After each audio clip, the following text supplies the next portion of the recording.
Yo conocí a David hace ya unos 8 años y a partir de ahí formamos parte de un grupo de profesionales que tiene como nombre Coinspiradores y que principalmente lo que hacemos es quedar a comer en buenos restaurantes cada par de meses aproximadamente y donde hay perfiles muy interesantes, ¿no?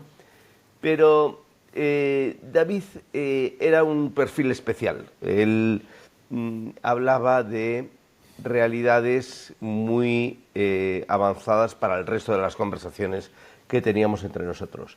Cuando yo le conocí estaba diseñando un sistema, y todavía sigues en ello, que tú pudieras interactuar con tu mente y los ordenadores, los teléfonos móviles, las máquinas, sin necesidad de tener un teclado y tener un ratón. O sea, que el ordenador leyese tu mente y eso se convirtiese en instrucciones o en órdenes para ejecutar procesos.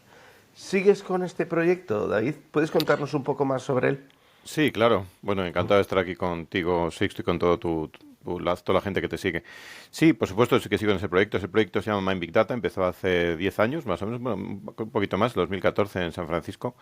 Y la idea es un poco tratar de desintermediar efectivamente cómo interactuamos con la tecnología, ¿no? Es decir, nosotros tecleamos, bueno, relativamente lento, hablamos un poquito más rápido, incluso somos capaces de pensar muchísimo más rápido, ¿no? Entonces la idea es desintermediar el resto de sentidos para irnos directamente al pensamiento, ¿no? Y para eso pues llevo todos estos años construyendo, por una parte, muchos datos para que la inteligencia artificial aprenda de estas señales cerebrales y por otro lado construyendo dispositivos, hardware físico, para leer la mente, ¿no? Porque es uno de los grandes limitantes que tenemos ahora mismo, no tenemos suficiente buena tecnología para leer la mente y entonces sí, Mind Big Data sigue por supuesto tratando de descifrar un poco cómo funciona el cerebro. Ya construimos un casco con 128 canales hace un año y pico y ahora está en el proceso de crear uno de 1000 que tiene muchos más retos técnicos por un montón de cables que hay que conectar y sigue en proceso, por supuesto. El descubrir la mente es la clave, con lo cual no, eso sigue recurrente. La mayoría de nosotros, cuando empezamos a utilizar la inteligencia artificial, pensamos que es algo únicamente de software. Pero tu último libro habla sobre la inteligencia artificial corpórea y es que tiene un hardware que se aplica a una máquina, a un dispositivo, a un jardín, a una finca donde tú cultivas olivos.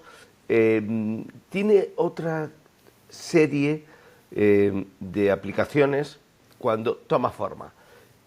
¿De qué va tu último libro? Cuéntanos qué es esto de la inteligencia Bueno, pues artificial mi con último libro, cuerpo. que os lo tengo aquí, ya está en español también. Esta es la versión en inglés todavía. La semana que viene estará en español también. Aunque bueno, ya se puede adquirir en español. Mi último libro efectivamente trata sobre el siguiente paso, ¿no? Sabes que yo siempre estoy mirando un poco hacia dónde van las cosas. El siguiente paso que es ya, ¿no? No estamos hablando también de décadas, estamos hablando de meses o años como muchísimo, ¿no? Y trata efectivamente de que la inteligencia artificial, la que llevamos construyendo, los que llevamos investigando en esto ya décadas también, pues efectivamente para continuar avanzando necesita conquistar el mundo físico. Es decir, solo en el mundo digital es difícil que un cerebro artificial, un cerebro de máquinas, como yo le llamo, sea capaz de hacer lo mismo que hace un cerebro humano, ¿no? Es decir, si queremos llegar a esa equivalencia de inteligencia, que es lo que se diría la inteligencia artificial general, es decir, hacer que una máquina haga todo lo que es capaz de hacer un cerebro humano, necesitamos de dotarle del resto de cosas que tiene un cerebro humano, ¿no? Un cerebro humano es un dispositivo que está metido en una caja negra, está efectivamente encerrado en el cerebro y solo es capaz de entender lo que sucede gracias a los sentidos y gracias también a la forma con la que actuamos por el mundo, con nuestras manos, nuestras interacciones por el mundo real, ¿no? Y así conocemos nuestro entorno y construimos modelos mentales del mundo. Entonces, para que la inteligencia artificial, da igual que sea la generativa o los agentes de este año que están de moda, sea capaz de llegar ahí, pues por supuesto tiene que aterrizar en el mundo físico. Ahí es donde realmente va a estar el aluvión gigante de datos, la gran cascada de datos capturados y de interacciones reales sobre ese mundo para que pueda aprender como aprende un niño pequeño a caminar o como aprende un ser humano a hablar y muchas otras cosas, ¿no? Por eso esa inteligencia artificial corpórea es el momento en el que ha llegado, ¿no? Por eso yo acuño este término que se llama EAGI, que lo he mantenido en español también, son las siglas en inglés de Embodied Artificial General Intelligence, Inteligencia Artificial General Corpórea en su traducción al español, porque efectivamente estamos en ese momento de empezar a construir robots humanoides, ¿no? Yo ya he interactuado con más de una decena de ellos y es algo que va a cambiar todos los aspectos relacionados con inteligencia artificial y con más cosas en la sociedad humana. Podríamos hablar también de cambiar un brazo por una grúa o un pie por una rueda, ¿no? No estamos hablando simplemente de robots con forma humana. ¿Es así? Correcto. Sí, es decir, la robótica industrial, de alguna manera, o robótica, digamos, extendida a otro tipo de dispositivos, o incluso la microrobótica y cosas más pequeñas, no tienen por qué ser grandes, es algo que también está encima de la mesa y que de hecho se lleva desarrollando, ¿no? Si vemos una de las gráficas más importantes que describe un poco cómo sucede esto, pues podemos ver que el coste del robot industrial ha bajado drásticamente a casi menos de 20.000 dólares en algunos de ellos. Algunos siguen valiendo 100.000 o más, pero hay algunos que ya valen incluso a menos de 20.000, ¿no? Entonces, en ese sentido, esa transición hacia tener dispositivos que extiendan las capacidades humanas se extiende a cualquier ámbito, no solo es humanoide. El tema es que los humanoides son importantes porque efectivamente si queremos que el ser humano delegue muchos de sus actividades, libere su tiempo, que es un poco de lo que trata todo esto también. Necesita también que las cosas que se hacen con una mano, que puede parecer sencillo, pero tiene un montón de engranajes, o con unos pies, o con una cabeza, o con otras cosas que tiene el ser humano, se lo dotemos a las máquinas también, ¿no? Por eso esa necesidad en este momento de tener estos robots humanoides, ¿no? Si queremos que todas esas personas mayores, que no hay suficientes personas para cuidarles, por ejemplo, pues haya, por ejemplo, robots humanoides ayudándoles, como ya está el proyecto que tienen en Japón para hacer eso, o lo mismo sucede con los chavales, es decir, no tenemos suficientes profesores para que haya un profesor, un alumno, ¿no? Y podemos hablar de muchos campos, ¿no? Entonces, en ese sentido, esos robots humanoides, por supuesto, con muchos mecanismos de seguridad y otras cosas, por supuesto, tienen que ser fundamentales en esta eclosión del mundo nuevo. Para mí tú eres un profesional de más de 50 años que yo catalogaría como investigador. O sea, desde que te conozco nunca has trabajado para una empresa en nómina, por cuenta ajena, ni has tenido un jefe que programe tu tiempo, tus horarios y tus dedicaciones. ¿Qué hace que tú puedas desarrollar esta profesión de investigador de, vamos a decir, alta tecnología o innovación disruptiva? ¿Cuáles son las claves? Bueno, al final, yo creo que todos al final terminamos teniendo algún jefe, ¿no? Salvo que te haya tocado la lotería o tengas, digamos, o te quieras dedicar a hacer eso con una herencia o cualquier otra cosa. Todos al final tenemos jefes, da igual que trabajes para uno o para otro. Yo he tenido en mi vida diferentes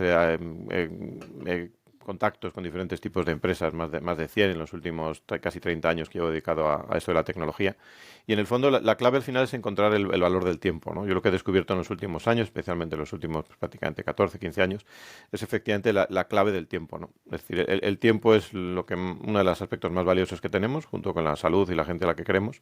Y efectivamente retomar el tiempo es algo que supone un trabajo consciente de realizarlo, ¿no? Yo creo que al final es algo que podemos hacer todos, pero la costumbre, digamos, es llegar a los caminos habituales del trabajo, ¿no? Y entender el trabajo como no como vivir para trabajar para vivir, sino al final vivir para trabajar, ¿no? Que es un poco lo que sucede, por desgracia, en muchas situaciones, ¿no? Y es el gran drama, ¿no? Y es donde precisamente la automatización y la delegación del conocimiento, que también hemos hablado tú y yo en otras ocasiones, pues va un poco a ayudar a mitigar eso, ¿no? Entonces, en mi caso, la idea siempre ha sido tratar de estar al límite de lo que es posible y lo que es imposible, ¿no? Es decir, hay muchas gentes que piensan que algo es imposible y a mí me gusta estar en ese límite, ¿no? Donde estamos en ese cima de alguna manera, que algunas veces puede ser también un precipicio, de las cosas que todavía no son posibles, ¿no? Porque realmente es donde sucede la magia, ¿no? Si sigues haciendo lo mismo que hacen todo el resto de personas y las cosas que se ponen de moda, pues al final pues no aprendes y no creces, ¿no? Entonces yo me he ganado la vida durante muchos años, durante toda mi carrera profesional en realidad, trabajando en eso, en esos límites, ¿no? Es decir, tratando de inventar lo que no está inventado. Son procesos difíciles porque a veces efectivamente pues, te equivocas o aprendes. Yo creo que la clave de la equivocación es el aprendizaje, es decir, si no te equivocas no creces. Entonces, efectivamente, te tienes que equivocar para seguir aprendiendo y saber más, ¿no? Y conocer más. Y bueno, eso supone al final que tienes que ver cuáles esas dedicaciones de tiempo, cuáles son esas valoraciones del tiempo y cómo consigues que al final todo cuadre, ¿no? Porque si en mi caso lo que hago fundamentalmente es dividir el tiempo en diferentes áreas como para poder sacarle el mayor partido, ¿no? Es decir, si no continúas aprendiendo, el problema que te puede suceder es que puedes terminar siendo pues un pollo sin cabeza, ¿no? Es decir, no seguir haciendo lo mismo sin pensar más allá, ¿no? Si solo te dedicas a pensar, pues puedes ser un filósofo, que tampoco es el caso, con lo cual hay que balancear también no solo el pensar, sino también con el hacer, ¿no?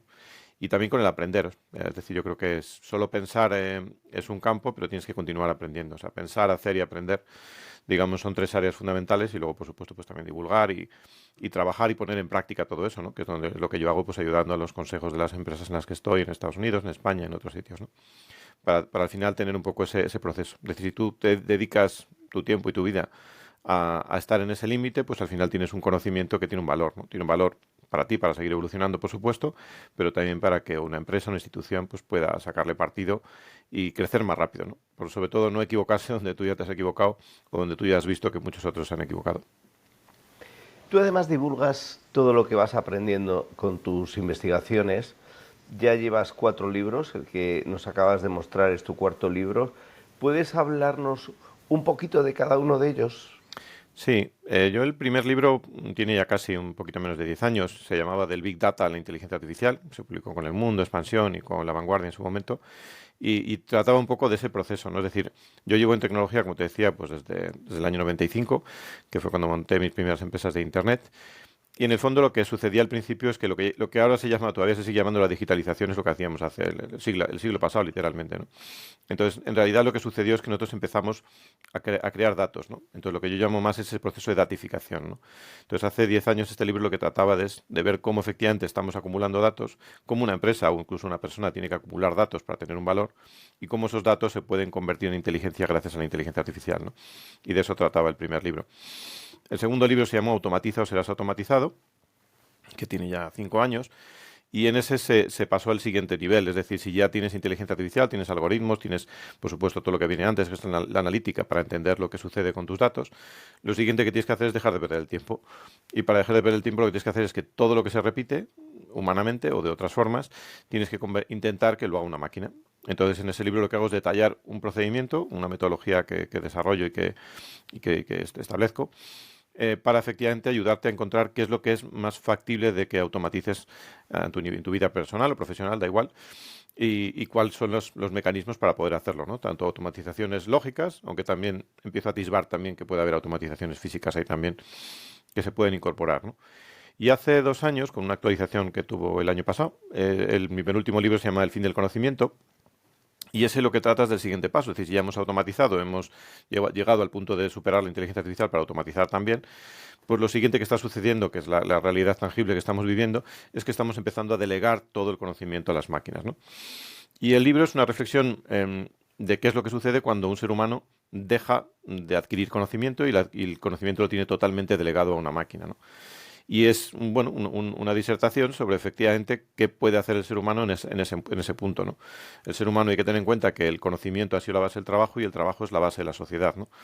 Si el conocimiento lo tienen las máquinas, el trabajo lo van a hacer las máquinas, con lo cual hay que cambiar la sociedad. Y de eso va un poco ese libro, de propuestas, de ideas, de realidades, porque en realidad mis libros no son de ciencia ficción, son de ciencia real, son de cosas que ya han sucedido, solo un pequeño porcentaje atisba hacia donde creo yo que puede ir el futuro. Y de eso trataba el fin del conocimiento, ¿no? Y el fin del conocimiento tuvo una evolución también al final, pues sobre todo en el año 2024, el año pasado, hacia un concepto también que desarrollo, que es el concepto de las bóvedas de conocimiento, ¿no? Entonces yo llevo, pues bueno, toda una vida aprendiendo y sigo haciéndolo, y en ese aprendizaje pues he tenido posibilidad de ver, pues me he visto prácticamente casi todos los TEDs importantes, son miles de ellos, me he visto, por supuesto, pero miles de conferencias de inteligencia artificial, las que asisto internacionalmente y las que no puedo asistir, o aunque asista, luego las intento ver offline. Entonces, he adquirido y he visualizado, he aprendido millones de piezas de conocimiento, ¿no?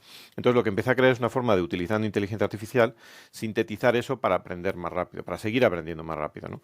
Entonces, creé y he creado ya 6 bóvedas de conocimiento, cada una de ellas con 100 piezas de conocimiento, y cada una de esas piezas pues puede ser pues desde una conferencia de 2 horas o 3 horas o una entrevista de Lex Fridman, por ejemplo, a alguien que ha hecho, con la que se genera una imagen visual que sintetiza los principales conceptos que se tratan, visual, porque el ser humano es bastante visual, y en base a eso también crea un mapa mapa de conocimiento y los principales temas tratados, ¿no? ¿Para qué están esas bóvedas y por qué he decidido además liberarlas? Para que todo el mundo pueda ver mi conocimiento dibujado y escrito. Pues porque efectivamente eso te ayuda a aprender de forma rápida. Es decir, si has visto esa pieza de conocimiento físicamente o has podido estar allí o lo has escuchado o visto, si luego revisas esa imagen, revisas ese mapa de conocimiento, ves que recuerdas mucho mejor todo eso, ¿no? Incluso si no has llegado a ver ese conocimiento, te ayuda a ver si tiene sentido verlo o no, porque ahí te da, digamos, las pistas y las claves principales condensadas, en este caso condensadas por las IAs más potentes que hay en ese momento, ¿no? Y ese, digamos, fue el fin fue la continuación del fin del conocimiento que llegó hasta finales del año pasado, ¿no? Y a finales del año pasado, a principios de este ya, pues he decidido hacer este cuarto libro que se llama EAGI o Inteligencia Artificial Corpórea y le llamo también el camino, la ruta hacia la artificiología o descifrando la artificiología, que es el título que le he dado el subtítulo que le he dado en español. Que trata efectivamente de este proceso en el que estamos empezando no ya solo efectivamente a delegar el conocimiento, sino estamos ya en las puertas muy cercanas de estas máquinas conscientes que algún día pues estarán caminando junto a nosotros en este mundo, ¿no?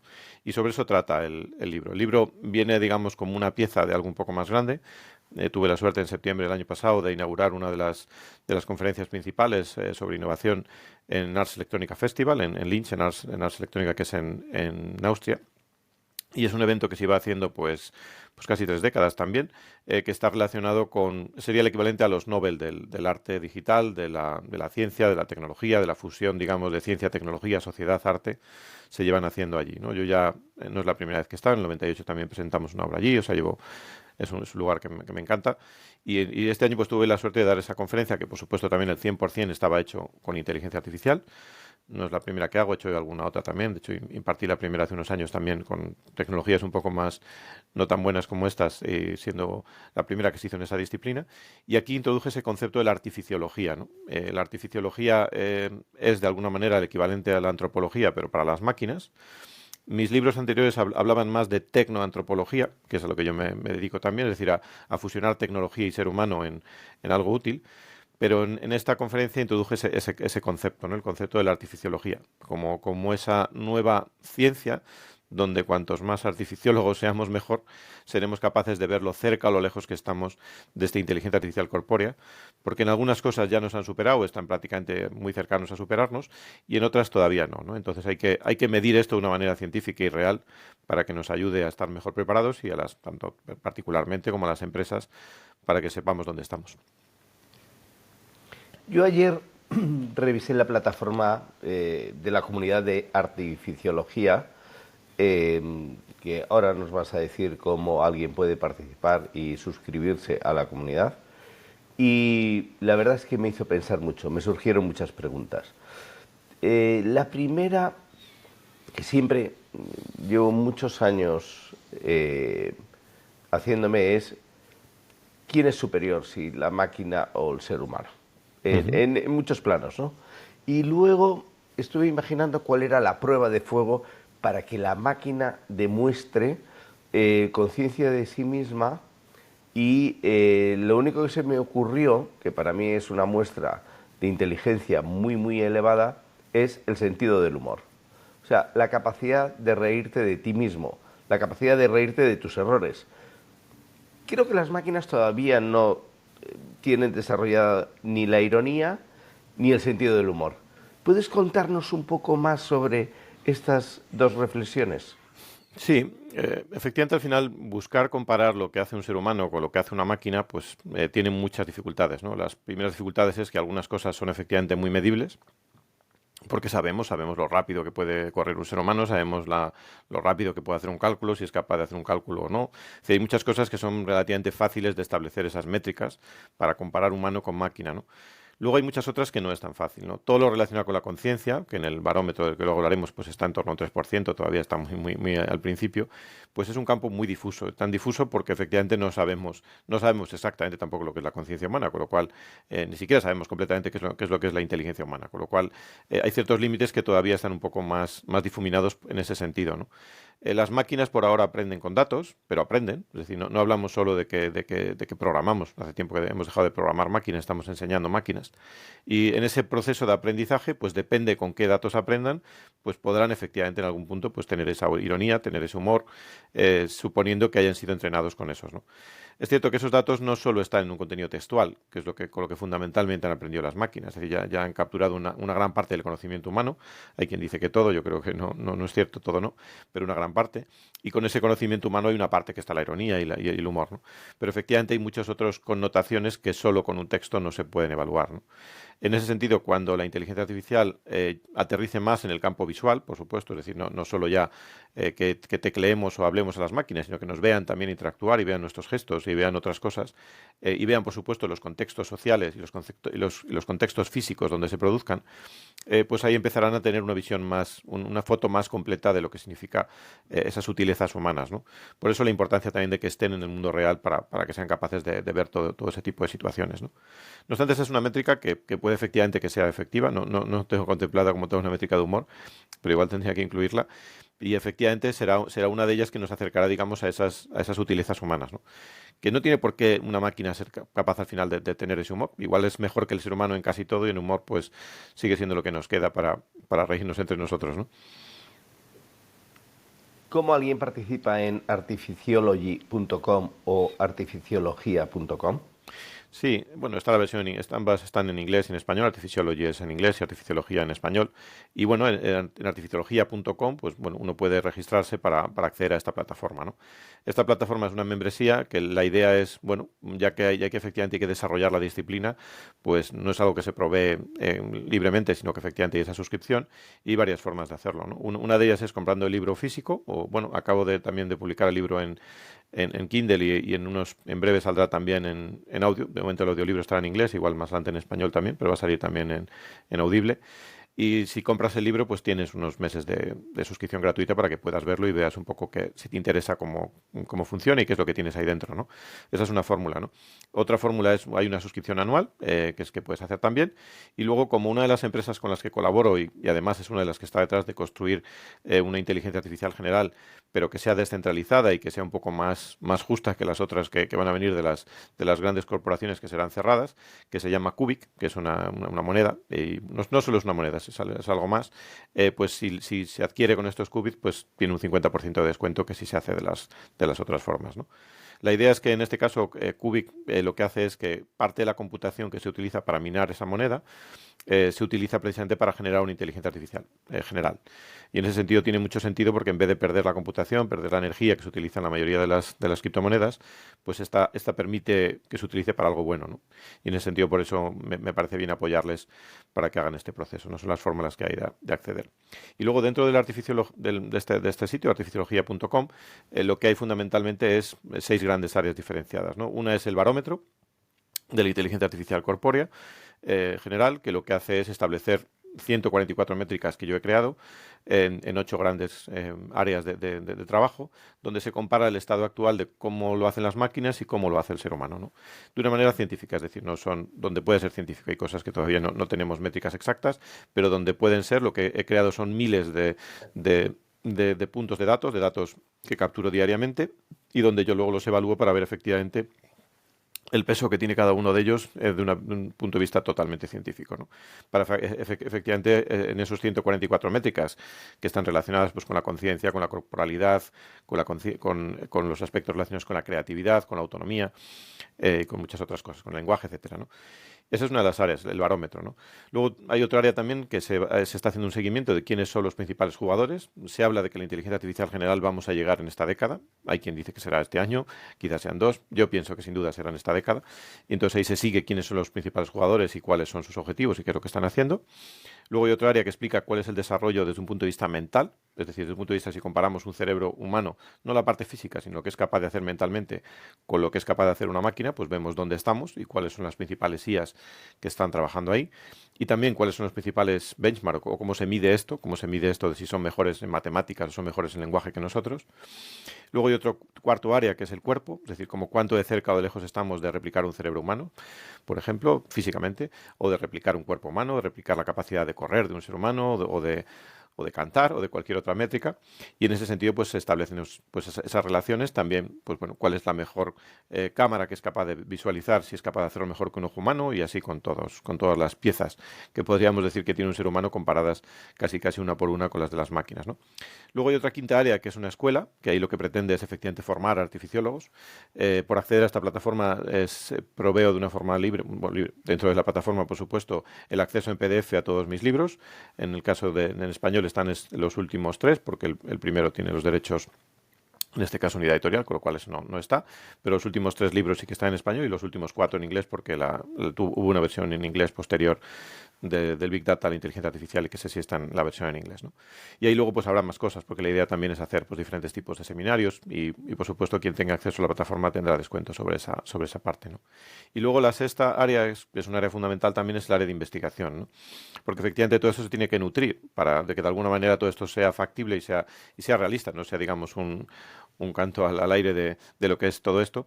Pues hay un área de investigación donde lo que hago efectivamente es crear de nuevo estas bóvedas de conocimiento en esas 144 áreas de trabajo, con los principales papers que van saliendo pues también diariamente, ¿no? Por una parte los papers que han sido influyentes, pues en conciencia, por ejemplo, o en muchas otras, y los papers más actualizados en ese sentido, ¿no? Entonces la idea es cubrir un poco muchos ángulos de dónde estamos a nivel de este desarrollo, para que tanto si eres un entusiasta de todo este cambio, pues tengas conocimiento para seguir aprendiendo.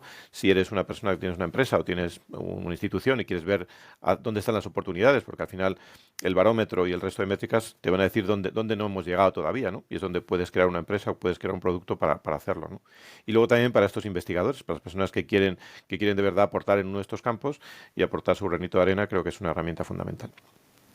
Maravilloso. O sea, que si alguien quisiese convertir su reinvención profesional en artificiólogo, podría encontrar aquí los recursos para comenzar. ¿Es así? Es así, y es lo que voy a dedicar también ya mucho de mi tiempo precisamente a seguir poniendo a las personas al punto de donde estamos, porque es un campo que cambia pues prácticamente diariamente, ¿no? Con lo cual, por eso ni siquiera he creado un sistema que sea más pues una newsletter ni cosas de este tipo, porque al final yo creo que como es algo tan dinámico, es mejor tener un repositorio, digamos, completo donde esto se vaya actualizando para que tengamos esa ubicación, ¿no? Fantástico. Y por último, cuando me hablaste del proyecto Cubic, y que quien lo lideraba era una de las 3 primeras personas que minó Bitcoin, probablemente un tenedor de muchos Bitcoins, entendí que la capacidad computacional, que en el caso de Bitcoin es resolver cálculos matemáticos complejos, en este caso esa capacidad computacional se aplica a generar una nueva inteligencia artificial. ¿Sería un nuevo ChatGPT, un nuevo Bueno, muy buena Gemini? pregunta. Sí, la idea un poco detrás de Cubic, que es donde hemos entrado pues tanto yo como un buen amigo José Sánchez, que es un gran neurocientífico, es darle un poco la dotación científica para que esto tenga una evolución bastante diferente, ¿no? De hecho, precisamente acabamos de publicar el 24 de diciembre un paper que habla sobre todo esto, un paper científico, que ya tiene más de 8.000 visualizaciones, algo que para un paper científico es muchísimo, y donde se cuenta un poco en qué consiste, ¿no? Pero la idea es que, a diferencia efectivamente de ChatGPT, o a diferencia de unas redes de lenguaje normales, o las habituales, que son las que están, digamos, en los medios, aquí es totalmente distinto. Aquí la idea es que la computación se utiliza para descifrar cuáles son los componentes básicos de la inteligencia, ¿no? De hecho, el paper bueno, es totalmente libre, se puede acceder a él también. La primera parte está muy centrada en este proceso de la parte biológica, de cómo funciona un cerebro y cómo funciona una neurona humana, y lo que se está tratando en el caso de Cubic es crear estas neuronas artificiales, ¿no? Crear lo que se llama el tejido inteligente, para que ese tejido inteligente, a través de esta computación que se utiliza para minar, pues sea capaz de buscar esas nuevas conexiones entre neuronas, ¿no? Es decir, la gran diferencia con las redes actuales es que en vez de estar pensada por un investigador de inteligencia artificial con no sé cuántos doctorados, va a ser el propio sistema el que lo va a descubrir. Es decir, lo que se pretende es que la inteligencia emerja, como si estuviésemos pensando que pequeñas células empiezan a interactuar. Y para eso se utiliza la computación, para crear ese tejido inteligente, que es el proceso que se terminó en una primera fase a finales de diciembre, el 4 de diciembre del año pasado también. Y en el siguiente paso es ver qué estructuras se pueden ir acoplando para que efectivamente pueda crecer. Es decir, la idea no es crear un chat GPT, sino crear los sustratos para que la inteligencia emerja desde cero. La inteligencia artificial general emerja desde cero, ¿no? Es un poco lo que está detrás de Cubic en vez de tratar de hacer un LLM más y perder la computación en que la gente descifre una palabra con otra y cosas de este tipo. Oye, pues muchísimas gracias. Entiendo que si alguien te quiere contactar, ahí está en tu perfil Sí. vivancos.com, tu web. Ujú. A través de ahí es un canal perfecto. Sí, Y seguiremos hablando. por Muchísimas supuesto. gracias. Gracias, amigo.